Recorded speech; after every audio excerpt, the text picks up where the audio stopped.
شروع اللہ کے نام سے جو بڑا مہربان نہایت رحم والا ہے۔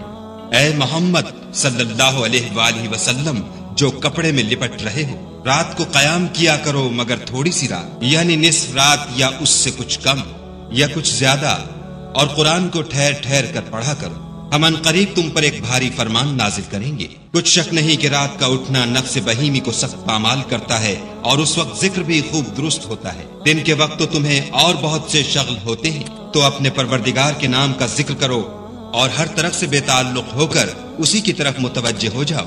وہی مشرق اور مغرب کا مالک ہے، اور اس کے سوا کوئی معبود نہیں، تو اسی کو اپنا کارساز بناؤ۔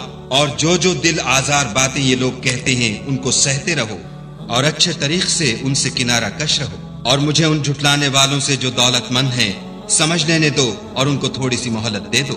کچھ شک نہیں کہ ہمارے پاس بیڑیاں ہیں اور بھڑکتی آگ ہے، اور گلوگیر کھانا ہے اور درد دینے والا عذاب ہے۔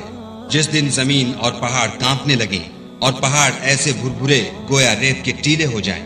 اے اہل مکہ، جس طرح ہم نے فرعون کے پاس موسیٰ کو پیغمبر بنا کر بھیجا تھا، اسی طرح تمہارے پاس بھی محمد صلی اللہ علیہ وآلہ وسلم رسول بھیجے ہیں جو تمہارے مقابلے میں گواہ ہوں گے۔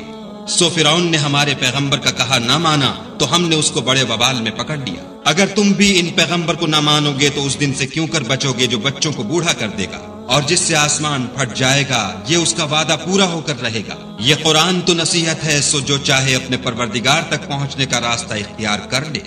تمہارا پروردگار خوب جانتا ہے کہ تم اور تمہارے ساتھ کے لوگ کبھی 2/3 رات کے قریب اور کبھی آدھی رات اور کبھی تہائی رات قیام کیا کرتے ہو، اور خدا تو رات اور دن کا اندازہ رکھتا ہے۔